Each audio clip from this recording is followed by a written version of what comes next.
Welcome to the OK Dance Show. I am Titia Owens, the Madre. And I'm Chyna Elizabeth, the daughter. Welcome to the show. We are so excited to be here with you all today. You all know we're in our what season? Fifth season. We're in our fifth season. Yeah. O to the M to the G. Uh-huh. And we are elated for the guests that we have this season. And I have this wonderful young lady who is sitting to my left. Yes. She's a friend who is extraordinary, outstanding. She is a fashionista, a hairstylist extraordinaire. Oh, it is. Rip the runway queen. Mm-hmm. And just beautiful inside and out. She's a volunteer with Where Are You Outreach, as well as forever giving and serving those around DFW. As well as radio host, radio personality. You might find on television and pop up in some movie. She's all over the world, and y'all know how I call it. But I'm gonna let her tell you all who she is. Well, I think y'all have already done it. But, my name is Stephanie C. Dixon. I am a wife. I'm a mother. As Titia has already said, I do a host of things. Host of the Inspirational Diva Show. I am the founder of Styling Diva Productions, where I do personal grooming workshops for teenage girls. I'm a crafter. I make t-shirts, port signs, tumblers. I mean, you name it, I'm pretty much can make it. I'm gonna try to make it. I'm an entrepreneur, very active in my church. I sing on a praise team. I'm over the youth ministry, choir director. So I do a lot. I stay busy. That's awesome. Well, the reason why we wanted Stephanie to come on today is she's going to tell us a little bit about her journey with her mom. And so we're going to get right into it. So, Stephanie, I'm just going to ask you, so the earliest memory that you have with your mom was what? Oh, wow. The earliest memory I have with my mom was probably her putting me a training bra on the dresser. Okay. And I'm looking at it for like days before I'm not gonna put that on. And so she finally said, Stephanie, put that bra on. I'm like, for what? But yeah, that's like it's almost like a later in life memory, but it's like maybe the fondest memory that I have of her. That I just always wanted me to be a certain way, a certain prissy type of cute little girl, and Very so feminine. and so she did a lot of that, just so my memories. I know you probably said the earliest memory, but I guess I would say my fondest memory is her creating this woman, so yeah.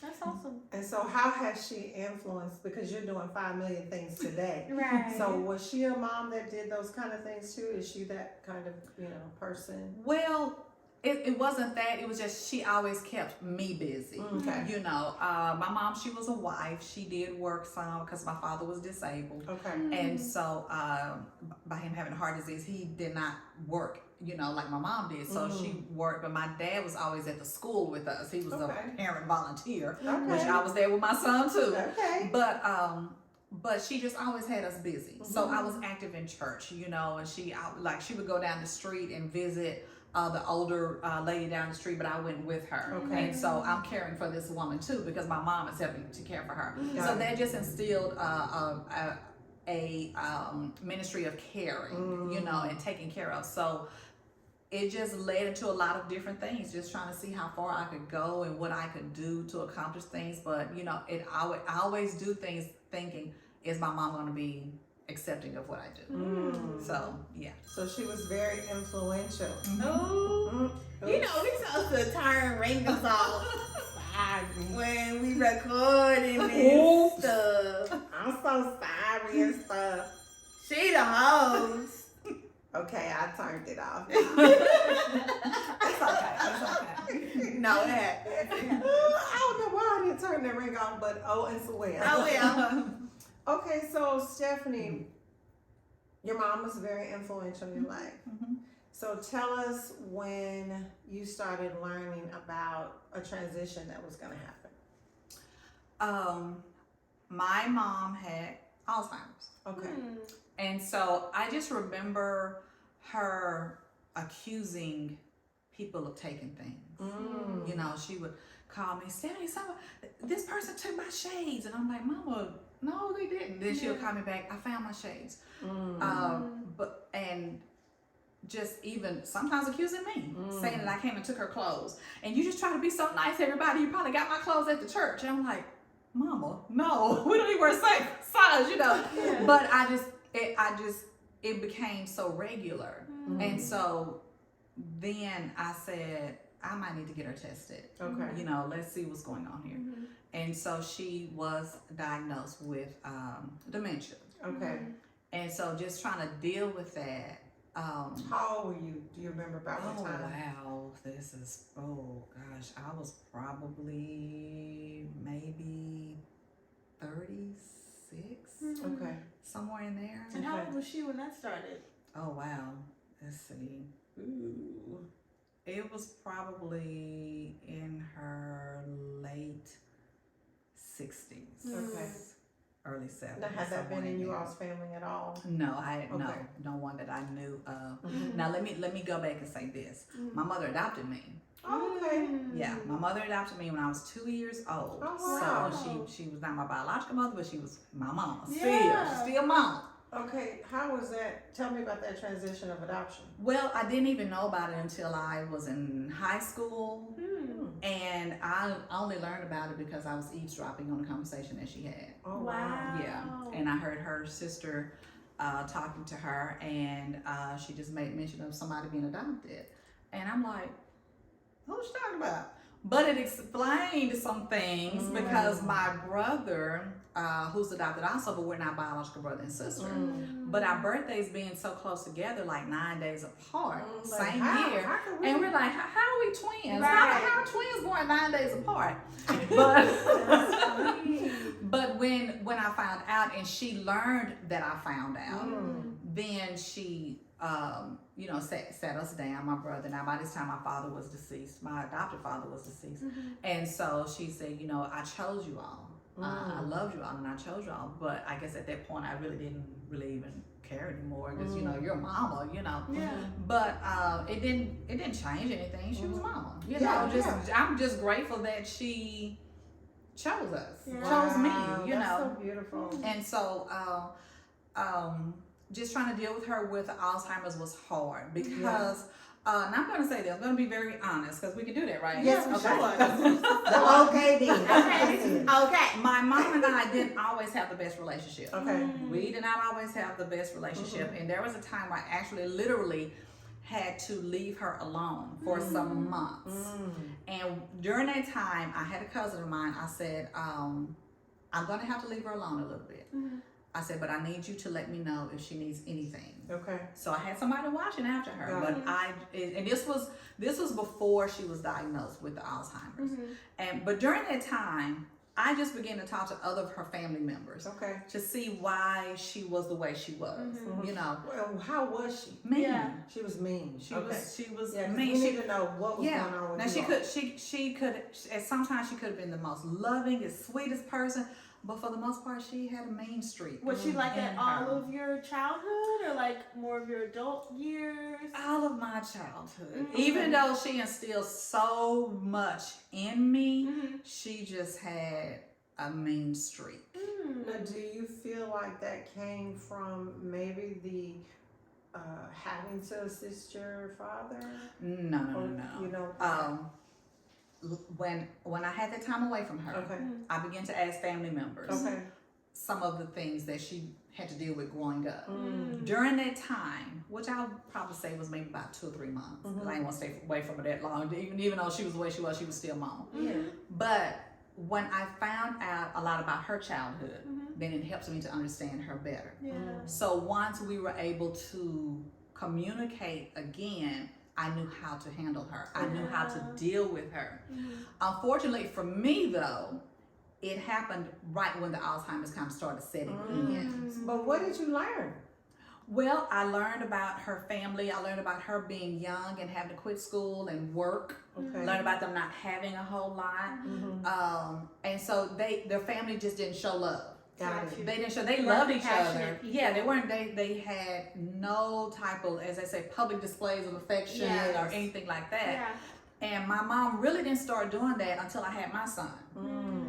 My son, he, you know, my mom and I, we weren't used to saying, I love you, love you. We didn't do that.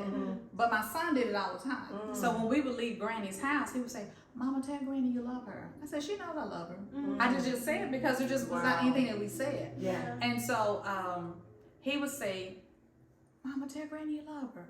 So eventually I started saying, Mama, I love you. I love you. So then it became a thing where before I would say it, she would say it. Wow. You know? So I think it was just not being shown the love, but just knew the love was there. Even like with me and her, she didn't always just, you know, she didn't say she loved me, but I knew she loved me. For sure. But she just didn't know how to really show me Express that. it. She didn't know how to express it. Yeah. But that was still my mom. We now with me saying that, we had some great times.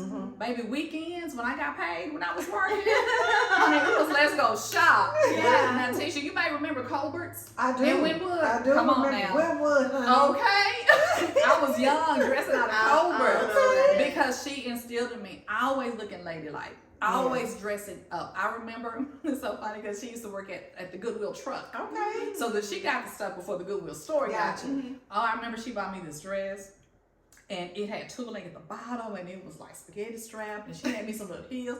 Baby, I went to church when I tell you could not tell me nothing. I know that's right. Looking Okay. good. Because that's what she instilled. You're gonna smell good, you're gonna look good, That's wonderful. and you're just gonna be ladylike. So that she drilled in me, she instilled that in me. So despite whatever did happen that I may not have liked coming up, Yeah. what she instilled in me, it just overshadowed all of Oh, that. that's so beautiful. It overshadowed that. So learning about the dementia process, talk to us about what that felt like for you and when you found out what it actually was. Did you have to become educated about it? Yeah, and that's something I tried to just kind of deal with it on my own at first. You know, okay, well she's forgetful or she may be aggressive and mean some, but I can deal with that. Yeah. But I couldn't. It was something totally different for me, so I did have to educate myself on dementia, how to deal with them, and so I learned how to deal with her with the dementia, the Alzheimer's, and it was hard because you see them going back to their second childhood. Now, she could remember things that happened when she was younger, but things that happened maybe 4 or 5 years ago, she could not remember that. And that would be hard on her as well. I remember taking her to church one day with me. It was prayer service, and so I took her to prayer. And just seeing her just crying out, saying, Lord, please help me to remember. And that just like almost just broke me and everyone else in prayer down. But I do thank God for one thing that happened. One day my sister called me. I could hear my mom in the background. By this time she was in a nursing home, assisted living. And I remember my sister called me and she was like, Stephanie, Mama wants to talk to you. And I could just hear in the background, she was just screaming and hollering. I was like, okay, put her on the phone. And she put her on the phone and she was like, Stephanie, I want you to forgive me of all of the things that I did to you when you were young. And I'm just like, I said, okay, Mama. I said, you're fine. I said, you raised me up in church. That was the best thing you could have done. I know God. She said, no, I need to hear you say you forgive me. Oh, wow. And when I said that I forgive her, I was like, God, you're so amazing, because my mom was full-blown Alzheimer's at that time. So for God to give her memory back at that time, for her to ask me to forgive her, that was just like such a blessing. That's beautiful. But I did have to educate myself on the illness and know how to deal with her. There were times when I would go and visit her because after a while, I had cared for her for so long, and so my sister said, well, Stephanie, let me just move her to Austin with me. So I traveled back and forth to Austin weekly or bi-weekly to go and visit her. And so there were times that she would be aggressive. She didn't want to be bothered. There were times where my sister had to call me and say, Stephanie, can you talk to her, because she won't do anything we're asking her to do. Oh, wow. And I remember one time in particular, I went, she didn't want to brush her teeth, she didn't want to bathe, she didn't want to do any of that. Wow. So I got there and I was like, hey. And so she was kind of looking out the window. I said, hey, Mama. She looked out the window, hey, Mama. I said, Mama, you hear me talking to you? She said, I hear you, and I wish you'd leave me alone. Wow. And so I got her good and upset. I did it intentionally, though. Yeah. I knew if I just kept on, I was going to aggravate her. So I left, went and got her something to eat. And when I came back, I just got her body wash, and I handed it to her. She said, what's this? I said, this your body wash, girl. You finna go get in the tub. She said, okay, well, let me go. And she went and got in the tub. Oh, wow. So I had to learn how to do that, how to deal with her. And there were days she was just aggressive, and You know, she was probably a little combative and everything. But I still have some good memories with her, despite all. So it was a journey, but I thank God for every trial, every tribulation, everything, because I believe it all happened for a reason. You know, and I think it taught me how to forgive. It taught me how to love more, because I always said my relationship with my child will be different, and it is. My son and I are so close. And We are so close. tell us that impact then. Tell us how it has impacted you and your son. Well, again, I said I did not want to have the relationship. I wanted my son to be able to come and talk to me about anything. No matter what it is. No matter if he felt that it was embarrassing. No matter if he felt that it was something that I was going to be angry with.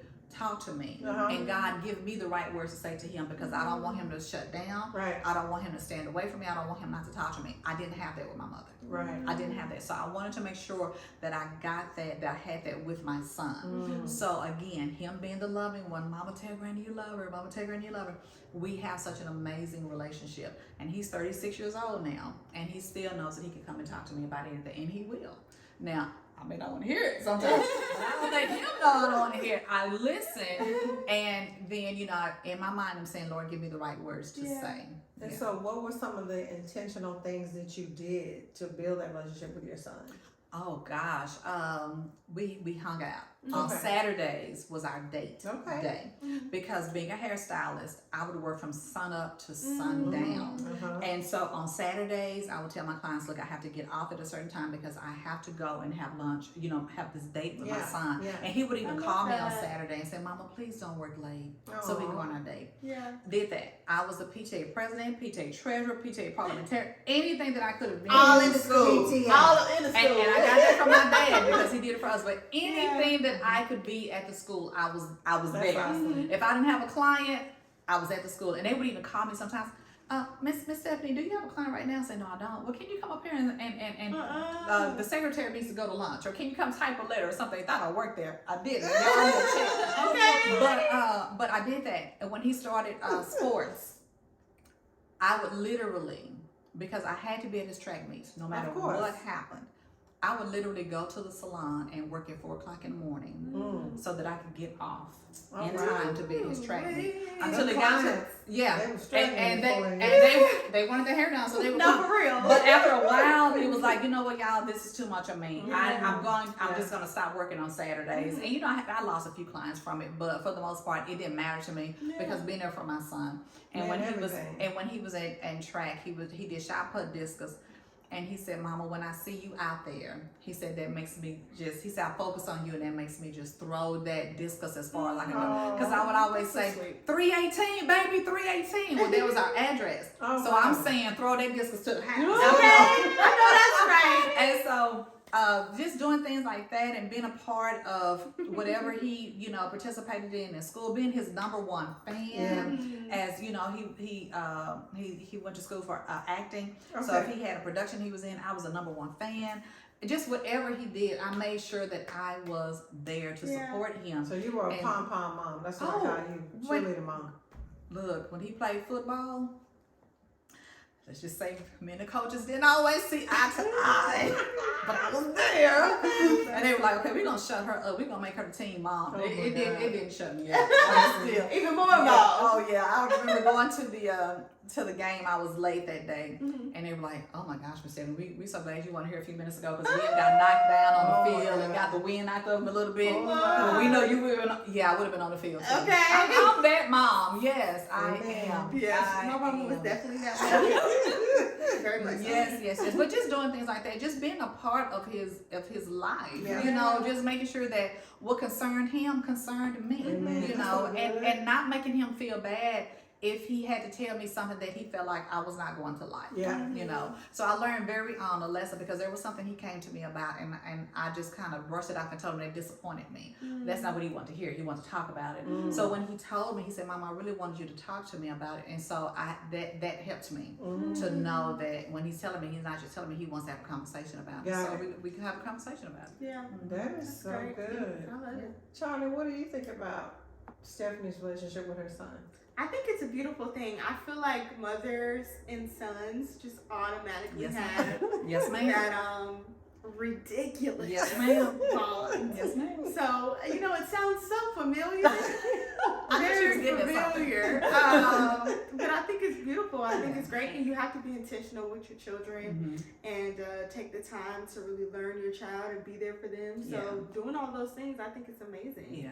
Yeah. And it is, I'll say when it comes to mothers and sons particularly, because I am a mother of a son, but I have so many girlfriends too that have sons.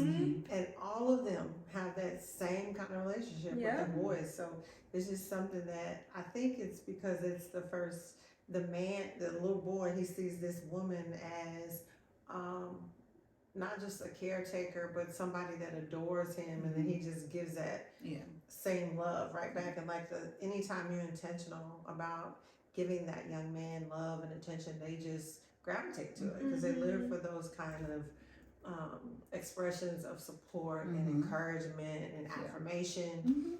Yeah, and my son, he did at one point think he was gonna marry me. Oh yeah, and I've heard that before. Yeah, he was, and when I told him, I said, "William, That's this not hard. ours. It's not." Yeah. And he literally cried, and I'm like, "No, that's not how it but works." that's so sweet. But that's just how close we were, you know.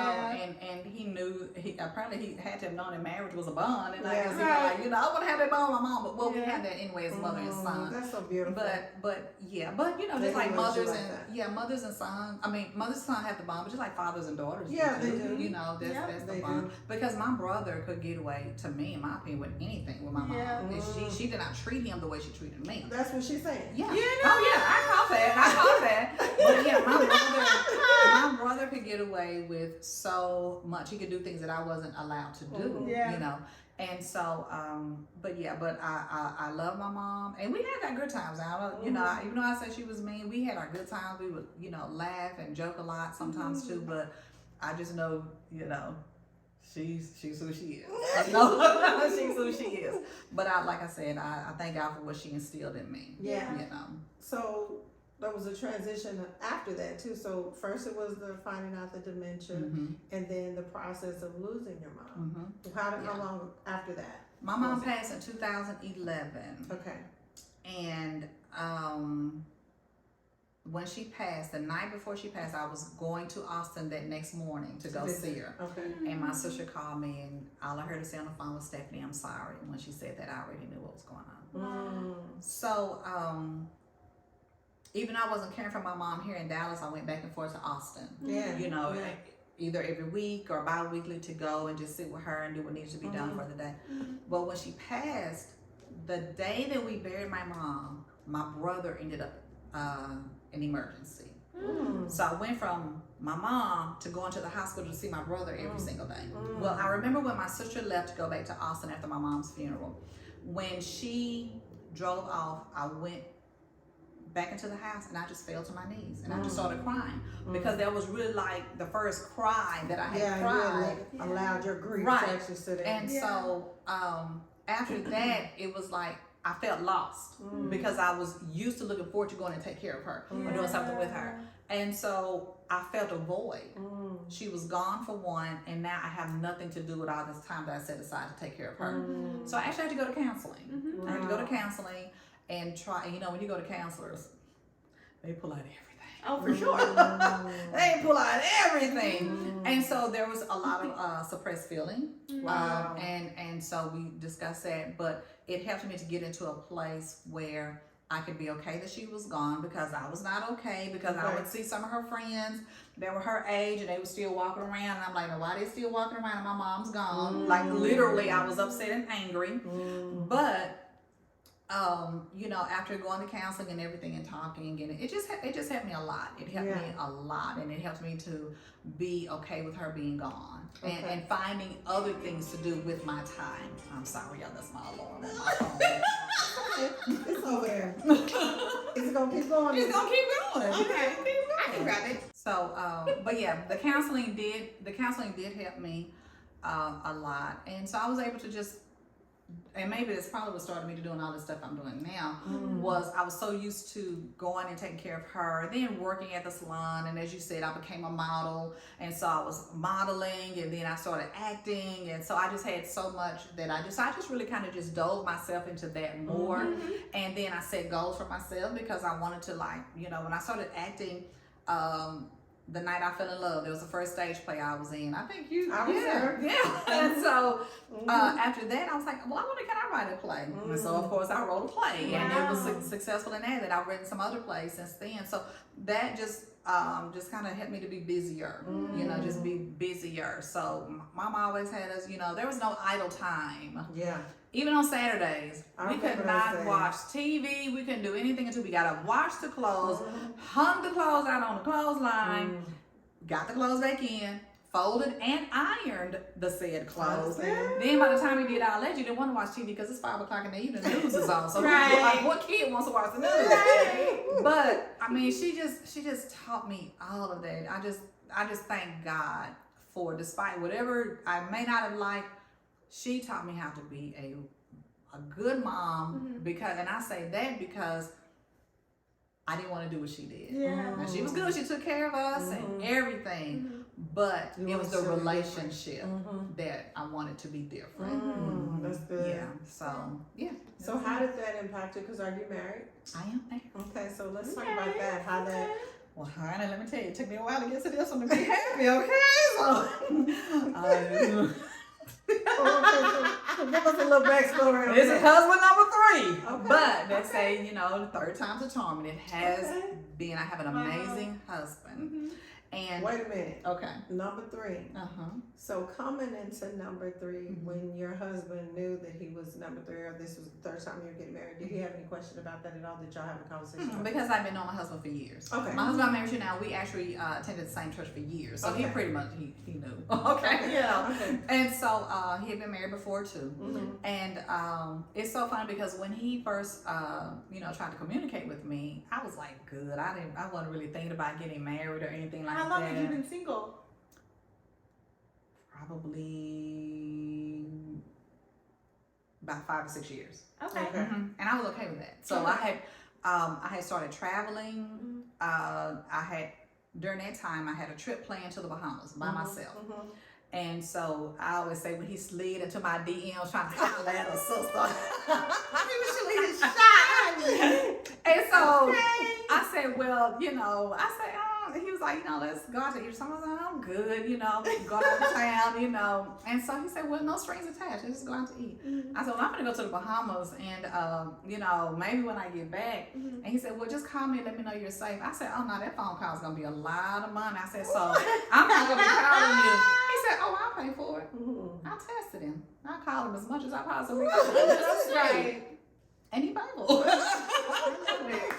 But again, my husband and I, we went to church together, so we've been knowing each other for a long time. So he knew Sister Stephanie, and I knew Brother Dixon, but I didn't know Lewis, and he didn't know Stephanie. So you know, we went out. And I remember our first date. It was so funny because I always tell him he was so nervous. He wore hats a lot, and so he just kept taking the hat off and putting it back on, taking it off. So he was so nervous. But the one thing he did that just was the icing on the cake for me is he made me laugh the whole night. That's wonderful. And I was like, there may be something to this. Because I'm just used to people just thinking I'm so serious all the time, so they're so serious all the time. I was like, where is the fun? No, you know? for sure. And then I feel like at a certain age, I'm just not going to put up with what I put up with before. Yeah, come on So now. at this point in time, I need to be laughing. Okay. Life needs to be so grand for me that I can just laugh and enjoy it. And I've been doing that ever since August 23rd, 2014. Wow. I love it. That is awesome. Yeah. That's beautiful. That is. And so, did he know about your mom and the whole process that you had Yes, gone through? actually,